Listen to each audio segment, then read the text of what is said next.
An intuitive explanation of Bayes' theorem, Part 2. Suppose that a barrel contains many small plastic eggs. Some eggs are painted red and some are painted blue. 40% of the eggs in the bin contain pearls, and 60% contain nothing. 30% of eggs containing pearls are painted blue, and 10% of eggs containing nothing are painted blue. What is the probability that a blue egg contains a pearl? For this example, the arithmetic is simple enough that you may be able to do it in your head, and I would suggest trying to do so. A more compact way of specifying the problem. P, pearl, equals 40%. P, blue given pearl, equals 30%. P, blue given not pearl, equals 10%. P, pearl given blue, equals? The notation P, blue given pearl, is shorthand for the probability of blue given pearl, or the probability that an egg is painted blue, given that the egg contains a pearl. The item on the right side is what you already know, or the premise, and the item on the left side is the implication or conclusion. If we have P, blue given pearl, equals 30%, and we already know that some egg contains a pearl, then we can conclude there is a 30% chance that the egg is painted blue. Thus, the final fact we're looking for, the chance that a blue egg contains a pearl, or the probability that an egg contains a pearl, if we know the egg is painted blue, reads P, pearl given blue. 40% of the eggs contain pearls, and 60% of the eggs contain nothing. 30% of the eggs containing pearls are painted blue, so 12% of the eggs altogether contain pearls and are painted blue. 10% of the eggs containing nothing are painted blue, so altogether 6% of the eggs contain nothing and are painted blue.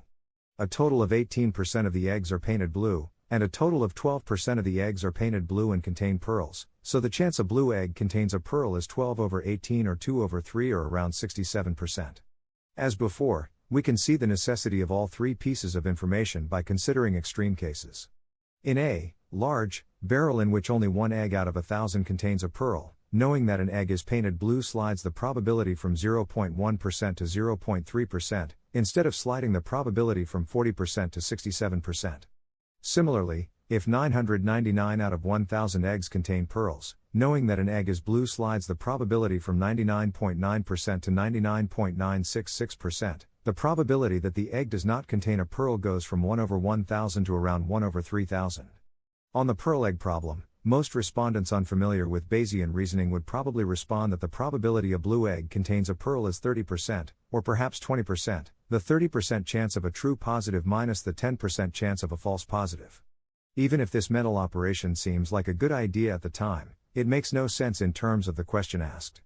It's like the experiment in which you ask a second grader, if 18 people get on a bus, and then 7 more people get on the bus, how old is the bus driver? Many second graders will respond, 25. They understand when they're being prompted to carry out a particular mental procedure, but they haven't quite connected the procedure to reality. Similarly, to find the probability that a woman with a positive mammogram has breast cancer, it makes no sense whatsoever to replace the original probability that the woman has cancer with the probability that a woman with breast cancer gets a positive mammogram. Neither can you subtract the probability of a false positive from the probability of the true positive. These operations are as wildly irrelevant as adding the number of people on the bus to find the age of the bus driver.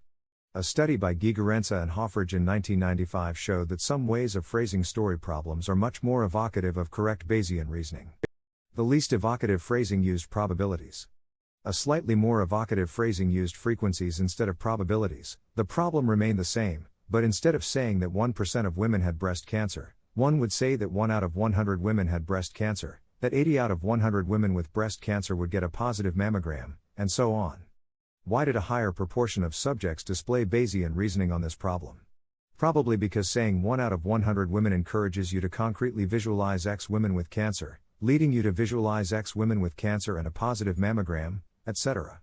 The most effective presentation found so far is what's known as natural frequencies, saying that 40 out of 100 eggs contain pearls, 12 out of 40 eggs containing pearls are painted blue, and 6 out of 60 eggs containing nothing are painted blue. A natural frequencies presentation is one in which the information about the prior probability is included in presenting the conditional probabilities. If you were just learning about the eggs' conditional probabilities through natural experimentation, you would, in the course of cracking open 100 eggs, crack open around 40 eggs containing pearls, of which 12 eggs would be painted blue, while cracking open 60 eggs containing nothing, of which about 6 would be painted blue.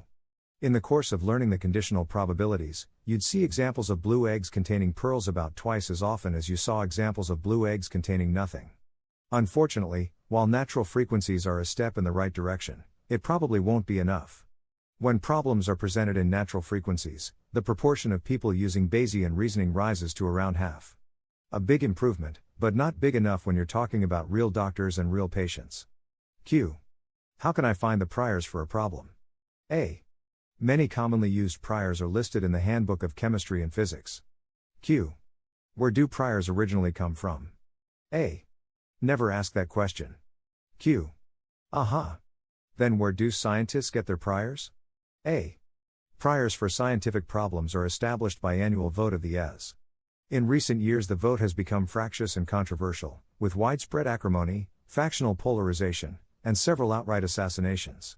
This may be a front for infighting within the Bayes Council, or it may be that the disputants have too much spare time. No one is really sure. Q. I see. And where does everyone else get their priors? A. They download their priors from Kazaa. Q. What if the priors I want aren't available on Kazaa?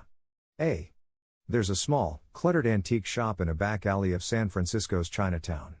Don't ask about the bronze rat. Actually, priors are true or false just like the final answer, they reflect reality and can be judged by comparing them against reality.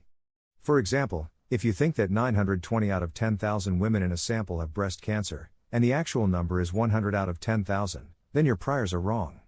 For our particular problem, the priors might have been established by 3 studies: a study on the case histories of women with breast cancer to see how many of them get a positive mammogram, a study on women without breast cancer to see how many of them get a positive mammogram, and an epidemiological study on the prevalence of breast cancer in some specific demographic. The probability P, A, B, is the same as P, B, A, but P, a given B, is not the same thing as P, B given A, and P, A, B, is completely different from P, a given B. It's a common confusion to mix up some or all of these quantities. To get acquainted with all the relationships between them, we'll follow the degrees of freedom.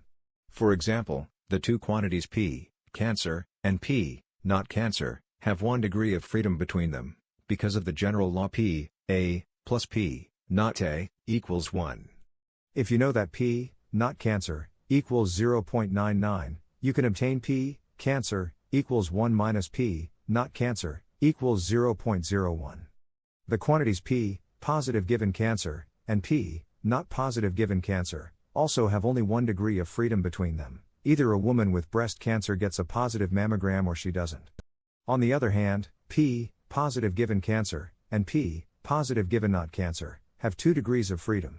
You can have a mammography that returns positive for 80% of cancer patients and 9.6% of healthy patients, or that returns positive for 70% of cancer patients and 2% of healthy patients, or even a health test that returns positive for 30% of cancer patients and 92% of healthy patients. The 2 quantities, the output of the mammography for cancer patients and the output of the mammography for healthy patients, are in mathematical terms independent. One cannot be obtained from the other in any way, and so they have 2 degrees of freedom between them.